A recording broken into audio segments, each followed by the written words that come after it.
આદ્ય રૂપા અને વ્યાપક સ્વરૂપ. અણુ અણુમાં જે પ્રાણ તત્વ છે, પ્રાણ જેને કહેવાય, એ ભગવતી માનું સ્વરૂપ છે.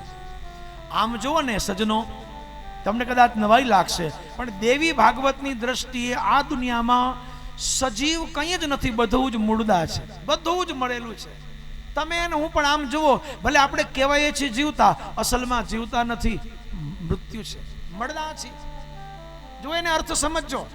દુનિયામાં જે કંઈ દેખાય છે બધું જ મૃત, બધું જ મરેલું છે, પણ એનામાં જે સજીવપણું દેખાય છે, એનામાં જે ચેતન દેખાય છે, એ બીજું કોઈ નથી, એ ભગવતી શક્તિ છે.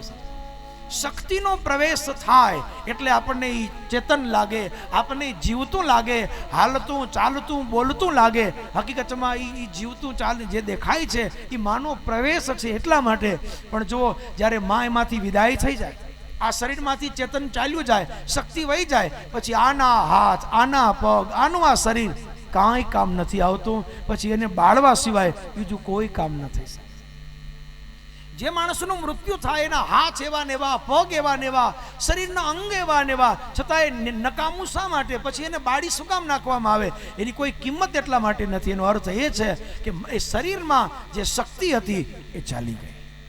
જે શક્તિ હતી એ ચાલી ગઈ. હવે આ શક્તિની કોઈ જરૂર ન રહી. એટલે આ શરીર નકામું, એ પછી એ સબ ગણાય છે, પછી એ મળદું ગણાય છે.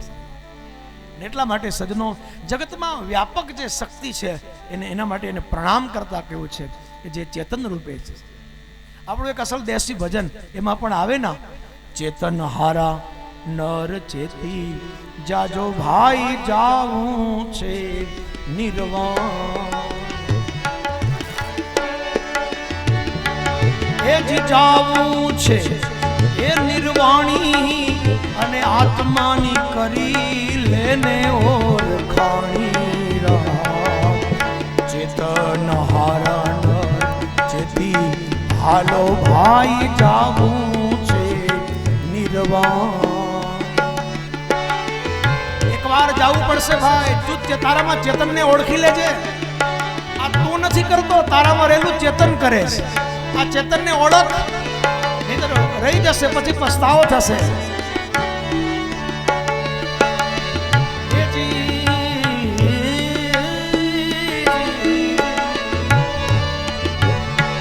એ જાવું છે એ નિર્વાણી, અને આત્માની કરી લેને ઓળખાણી. ચેતન હારા નર ચેતી હાલો ભાઈ જાવું છે એ નિર્વાણી, અને ચેતન હારા નર ચેતી હાલો ભાઈ જાવું છે. રાજા જાવે, આ પ્રજા જાવે, અને જાવે માનેથી રાણી. એવા રાજા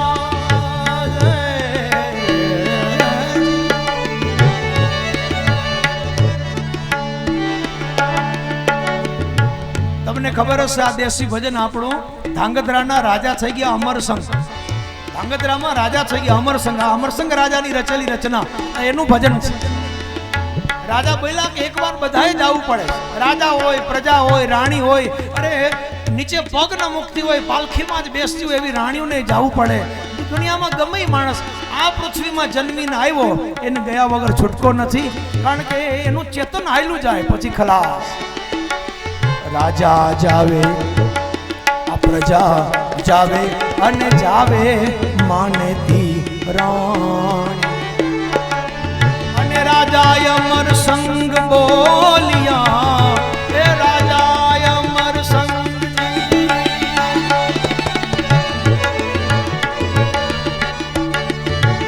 એ જી રાજા અમર સંગ બોલિયા, એની અમર રહી ગઈ વાણી. આ ચેતન હારા નર ચેતી હાલો ભાઈ જાવું છે એ નિર્વાણ. એ જ જાવું છે નિર્વાણી, એ જ તારે જાવું છે, એ જાવું છે નિર્વાણી. આત્માની કરી લેને ઓળખાણી.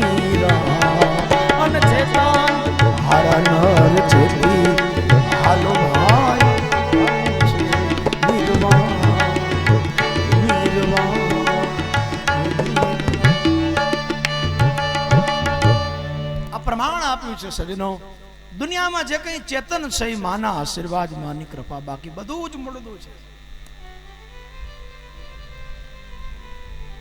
બહુ સારી વાત છે. આપણા આ દેવી ભાગવતના દીપ પ્રાગટ્યમાં બચાવથી પધારેલા બંને સ્વામિનારાયણ સંતોનું આપણે આપણા કરમટા રબારી સમાજ વતી સન્માન કરીએ અને સંતોના આશીર્વાદ લઈએ. આપ પધાર્યા અમારા આ આંગણે, અમારો સૌભાગ્ય. આપણે જ્યાં બેઠા છે ત્યાં તાલી વગાડી અને એમનું સન્માન કરતા એમના ઈષ્ટદેવને એકવાર યાદ કરી લઈએ. સ્વામિનારાયણ ભગવાન. આપણા ભુવાશ્રીઓ એમનું સન્માન કરી અને અભિવાદન કરશે સંતોના. જય હો બાપા. તમે આવ્યા અમારા માટે આનંદનો અવસર છે.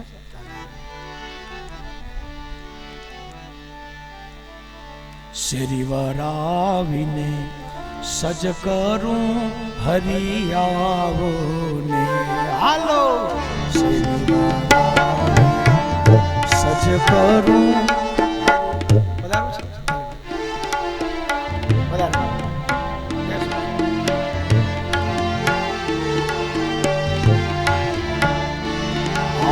શ્રી વરાવીને સજ કરું હરિ આવો ને, શ્રી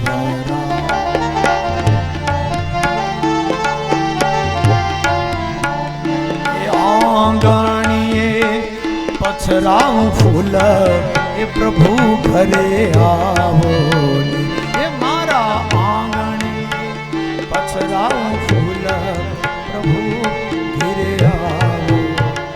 એ હાલો શ્રી સજ કરું ઘરે આવો રે, શ્રી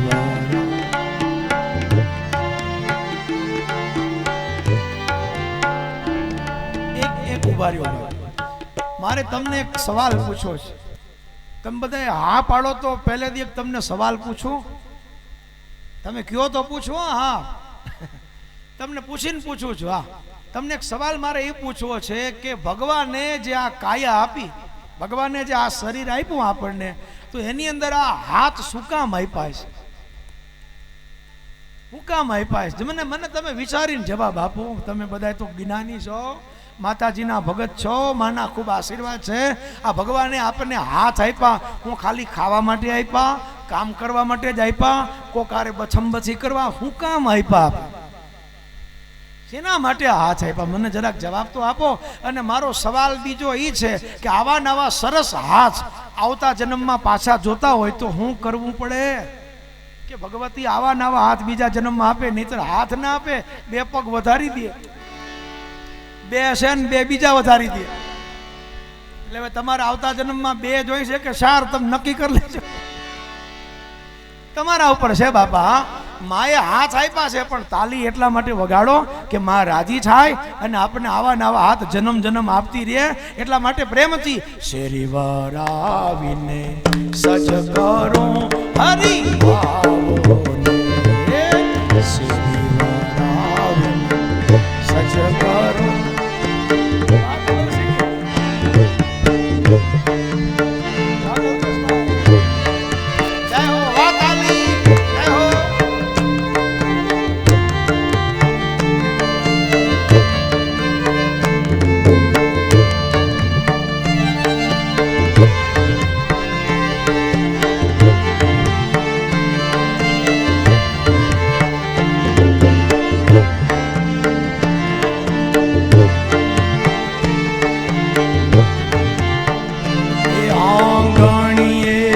પથરાવું ફૂલ એ હરી ઘેર આવો ને, આંગણીએ પથરાવું ફૂલ હરી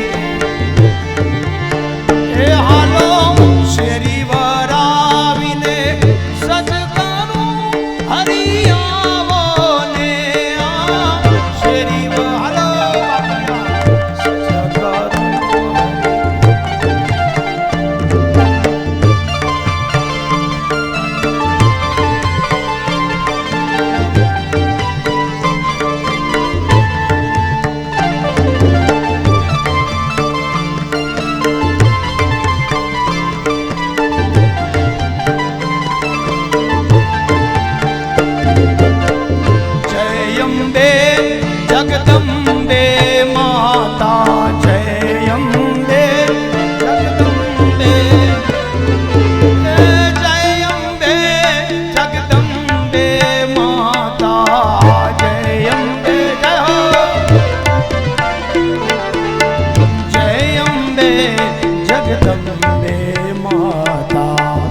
જય અંબે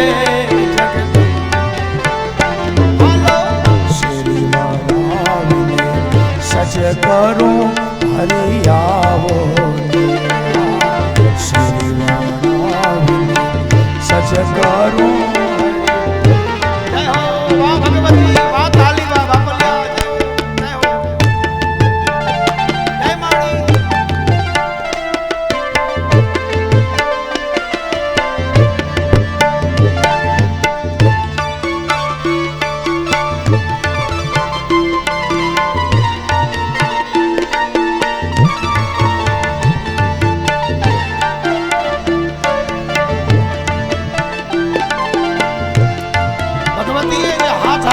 સાર્થક કરીએ પ્રેમથી.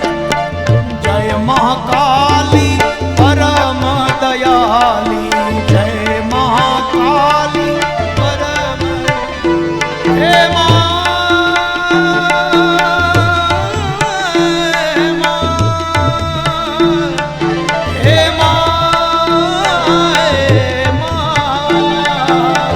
જય મહાકાલી પરમ દયાલી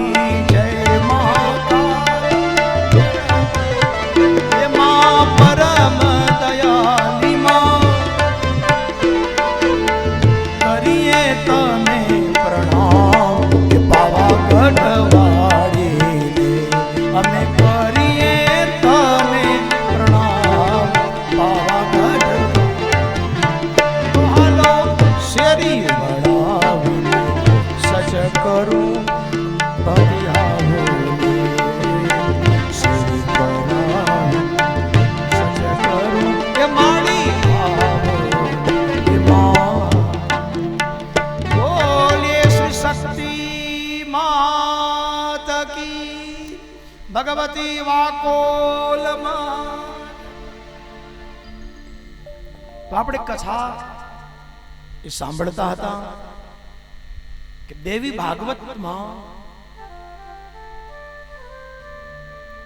તમામ શાસ્ત્રનો સાર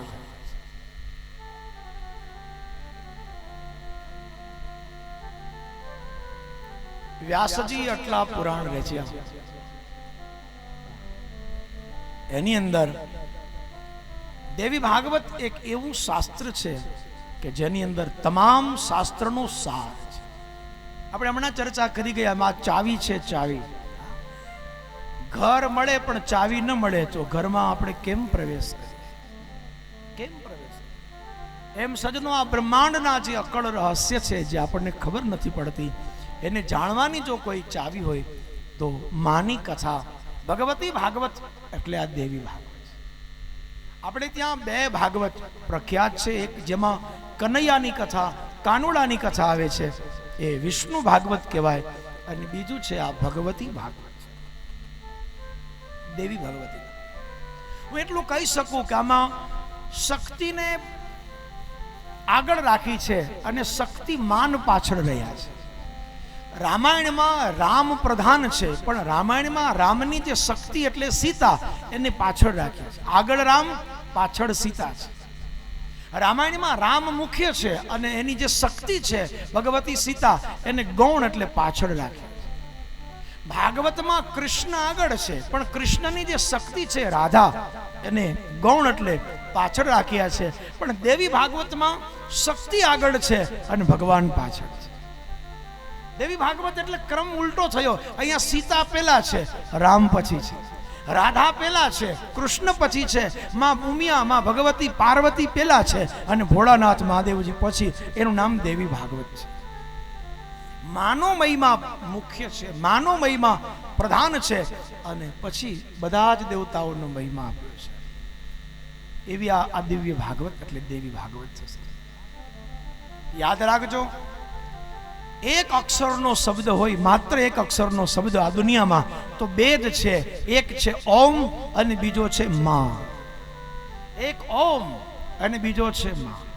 કોઈ પણ મંત્રની તમારે શરૂઆત કરવી હોય તો ઓમ વગર થઈ શકે જ નહીં. શરૂઆત ઓમથી જ થાય. પછી ઓમ નમો ભગવતે વાસુદેવાય, ઓમ નમઃ શિવાય, ઓમ મહાવિષ્ણવે નમઃ, ઓમ બ્રહ્મા, તમે જે મંત્ર બોલો, કોઈ પણ મંત્રની શરૂઆત ઓમથી કરવી. તો યાદ રાખજો, કોઈ પણ મંત્રની પૂર્ણાવતી એટલે એનો વિરામ માથી કરવો પડે છે. માં છે ને પૂર્ણ વિરામ છે. એક માં બધું આવી જાય છે, એમાં બીજું કઈ પકડવાની જરૂર નથી. એક માં. ઘરમાં પરિવારમાં આપણે રહેતા હોઈએ તો મોટા ભાઈ હોય, નાના ભાઈ હોય, કાકા મામા બધાય હોય, પણ સજનો એક માના આશીર્વાદ આપણી હારે હોય, આપણી માં આપણી હારે હોય તો બીજું કુટુંબ કદાચ આપણી હારે હોય ન હોય એની જાજી ચિંતા નથી. માં રાજી તો આખી દુનિયા રાજી છે. માં પ્રસન્ન તો આખી દુનિયા પ્રસન્ન. આખી દુનિયા પ્રસન્ન. અમે તમે ઘરમાં જો ને, આપણું ઘર હોય ને, તમે જો એમાં આપણી માડી આપણી માને સમજાવવા બહુ હેલા છે. માને રાજી કરવી, માને પ્રસન્ન કરવી હેલી છે. હા, બે વખત તમે ખાલી એને પગે લાગો ને માને જરાક તમે વિનંતી કરો, માં રાજી થાય. આ બાપાને સમજાવવા જ અઘરા છે. બાપાને સમજાવવા જ અઘરા છે. માને સમજાવવા બહુ હેલા છે, બહુ જ. હા, માને તમે જરાક કહો એ માં તારા વગર ઉધાર નથી, માં બધું ભૂલી જાય ને આપણી ભેગી આવી જાય. પણ બાપાને સમજાવવા, બાપાને જેમ સમજાવે એમ તો મોઢું ચડાવે. આ ગોજા એને સમજાવવા બહુ અઘરા છે. એમ માં પણ સજનો ભગવતી આપણી જે માં છે શક્તિ માં, એ પણ બહુ દયાળી છે, બહુ દયાળી છે. આપણા જે પિતા સ્વરૂપે છે ભોળાનાથ, ભગવાન રામજી, ભગવાન કૃષ્ણ, બ્રહ્માજી, આ બધાની ખૂબ દયા છે, એમાં ના નહીં. પણ સજનો એને પ્રસન્ન કરવા એ સહેલી વાત નથી. વર્ષો વીતી જાય, જન્મારા વીતી જાય છે. રામાયણમાં એક ટોપાય છે, જન્મ જન્મ મુનિ જતન કરાહી, અંત સમય રામ આવત ના. જન્મ જન્મ મુનિ જતન કરાય. હા, રામ રીઝવવા હોય તો જન્મ જન્મની તપસ્યા કરવી પડે તો કદાચ તમને રામના દર્શન થાય. પણ સજનો એની શક્તિ જે છે ભગવતી સીતાજી, એને રાજી કરવા હોય તો કાંઈ જાદુ કરવાનું જરૂર નથી. હા, 7 દિવસ ખાલી માના ચરણમાં રહીને દેવી ભાગવતનો પાઠ કરો, માં તરત પ્રસન્ન, તુરંત પ્રસન્ન. માં એ બહુ દયાળી છે. માં મમતાની મોસમ છે સજનો. બીજા બધા સંબંધમાં આપણામાં કહેવત છે, રખત રખા. તમે વ્યવહાર રાખો તો સામેવાળો વ્યવહાર રાખે, પણ તમે જો વ્યવહાર ચૂક્યા તો સામેવાળો તરત તમારાથી આગળ હોય. કાકો આપણા ઉપર રાજી હોય પણ ભત્રીજો પગે લાગે ને રામ રામ કરે તો, બાકી ભત્રીજો જો એકવાર રામ રામ ન કરે તો કાકો વાંકો થઈને ક્યાં વયો જાય કઈ નક્કી નહીં.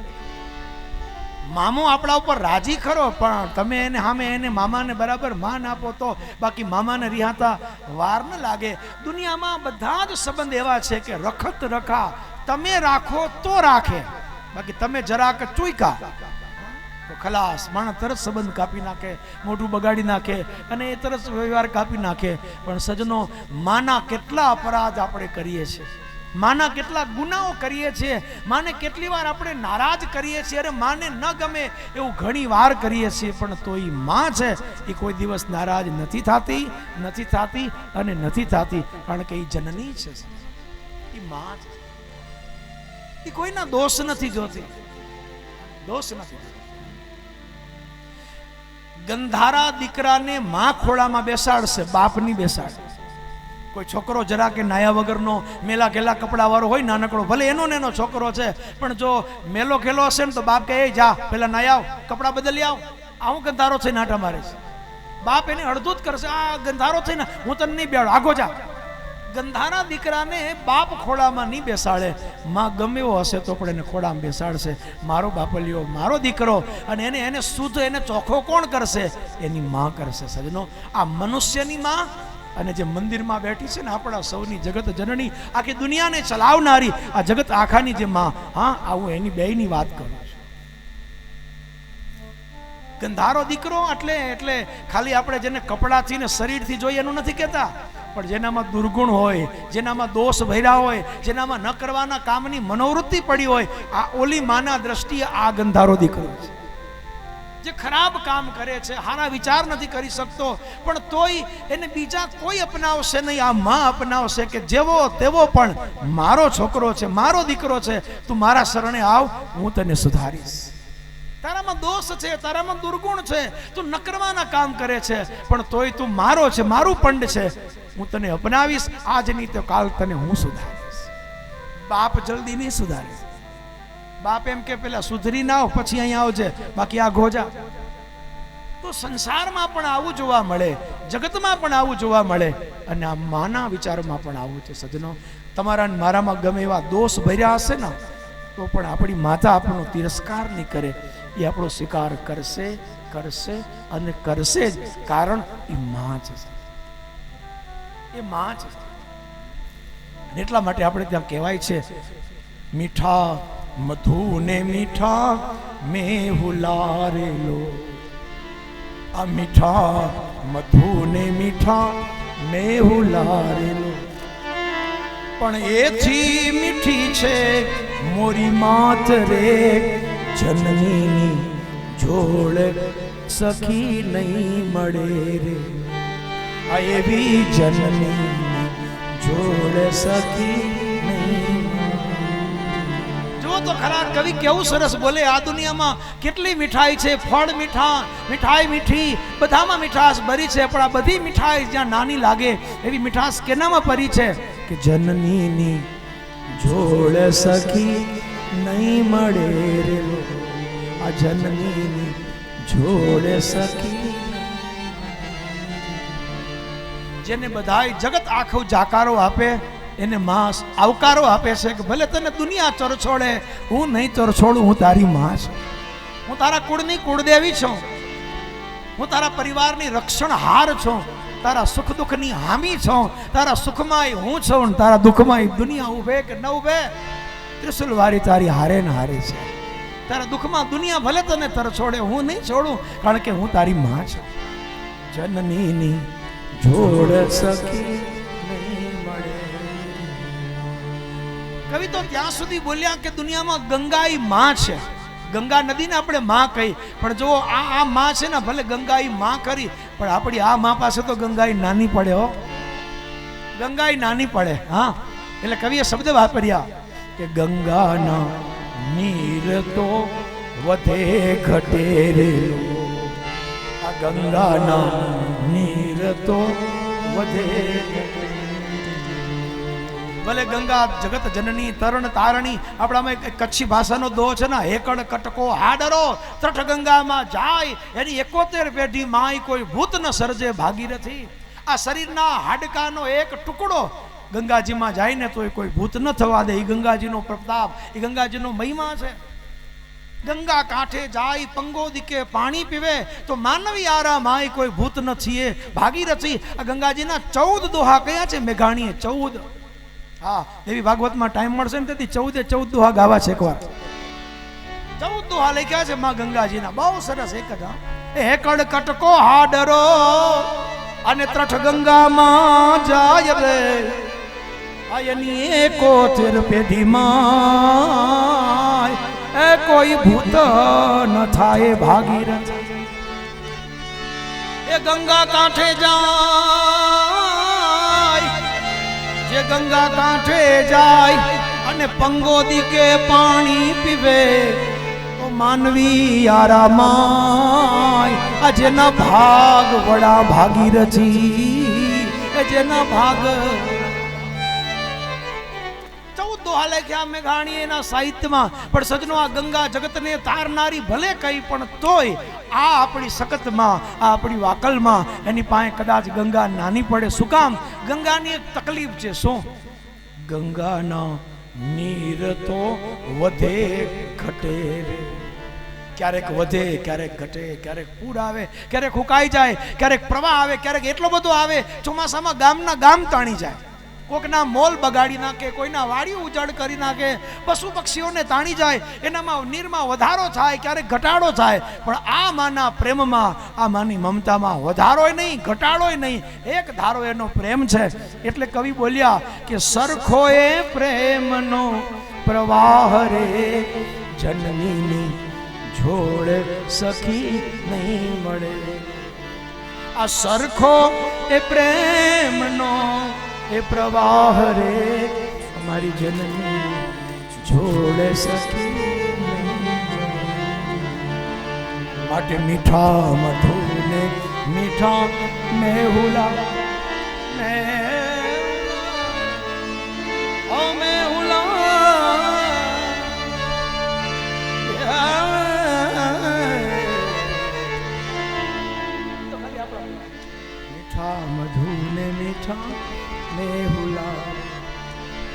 એથી મીઠી છે મોરી માત રે, મારી માની જોડ સખી નહીં. આ જોડ છે. તમે એની ઉપમા તો કોઈ ગોતી શકો? બતાવો. તમે આપણી માને, સખત માને, વાકોલ માને કેના જેવી કહેશો? કેના જેવી? એને ચંદ્ર જેવી, એને સૂરજ જેવી, એને પૃથ્વી જેવી, એને દરિયા જેવી, હા એને કેના જેવી કહેશો? એને ગંગા જેવી. ભલે બધાય વાત, બધી ઉપમા સાચી, પણ કવિ કહે છે કે મારી મા પાસે આ બધાય નાના લાગે, વામણા. મારી માં ચંદ્ર જેવી શીતળ ખરી, એમાં ના નહીં, પણ ચંદ્રમાં કાળો ડાઘ છે, પણ મારી સખત મામા ક્યાંય એક કાળો ડાઘ ન મળે. સૂરજના જેવી એ તેજસ્વી છે, આખી દુનિયાના અંધારા દૂર કરે, જગત આખાને અજવાળું આપે, કોઈને જ્ઞાન આપે, કોઈને વિદ્યા આપે, કોઈને તેજ આપે. હા, સૂર્યમાં બધી તાકાત છે, પણ સૂરજ તપે છે.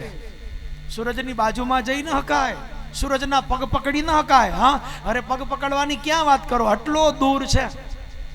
તમે એક પુસ્તકમાં વાંચ્યું હતું, 9,30,00,000 કિલોમીટર અહીંયાથી સૂર્ય દૂર છે. કેટલા કિલોમીટર? 9,30,00,000 કિલોમીટર સૂરજ અહીંયાથી દૂર છે. બોલો, કોઈને જવાની હિંમત હોય તો કહેજો. 9,30,00,000 છે, કરો ગાડી તૈયાર, પુગાય તો. આપણી પૃથ્વીથી 9,30,00,000 કિલોમીટર દૂર સૂર્ય છે. હવે આટલો દૂર છે તોય જોઈ આટલો તપે ને આપણે ઉનાળામાં બેહવા ન દે, બહાર જઈએ તો આપણે આમ હળગી જઈએ, એ આટલો તપે છે. એની બાજુમાં જાય એની હું દશા. એમ અમારી માં સૂરજ જેવી તેજસ્વી છે, જગતના અંધારા દૂર કરનારી છે, પણ કોઈને તપાવે એવી નથી, જગતને શીતળ કરે એવી છે. એટલા માટે જનનીની જોડ સખી નહીં મળે, આ એવી જનનીની જોડ સખી નહીં મળે. અમારી માં તો દુનિયામાં સૌથી ન્યારી છે સજનો. હા, એ તો જગતથી ન્યારી છે. એ મોઢે બોલું માં, અને પછી મને હાચે નાના સાંભળે. એ જદી મોઢે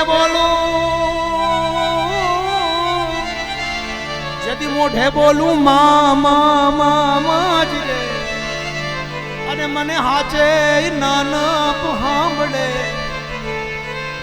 આ મોટાપની મજા એ પછી મને કડવી લાગે કાગડા, એ પછી મોટાપની એ મજા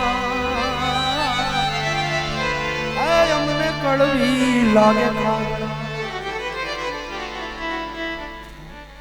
તમારે નાના થવું હોય ને સજનો, મોટા થવું હોય તો દુનિયામાં બધી જગ્યા છે, પણ છો એના કરતા નાના થવું હોય તો માના ચરણમાં જાઓ. માની પાસે જાય ત્યારે માણા એની મેળે મેળે નાનો થઈ જાય. દુનિયામાં ભલે બધા તમને મોટા આપતા હોય કે તમે મોટા છો ને, તમે આ છો ને, તમે તે છો ને, કોઈક હાર પહેરાવે ને, કોઈક સાલ ઓઢાડે ને, કોઈક તમારું સન્માન કરે ને, પાઘડિયું બંધાવે, બધી વાત સાચી. દુનિયા આપી આપીને મોટા આપશે, પણ તમે અસલમાં, તમે હું અસલમાં કોણ, આપણી શું જાત, આ શરીરનો અસલ શું મહિમા, એ તો માના ચરણે જાઓ ત્યારે. આખી દુનિયામાં બધે મોટાઈ મળશે, પણ નાનપ જોતું હોય તો મોટપની મજા મને કડવી લાગે કાગડા. હા, મોઢે બોલું માન, હાચે નાનપ સાંભળે.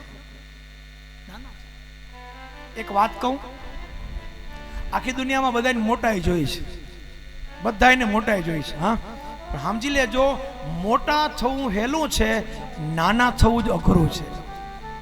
મોટા થવું હા વહેલું છે, હા, એમાં કાંઈ નવાઈ નથી. નાના થઈ જવું જ અઘરું છે, બહુ અઘરું છે.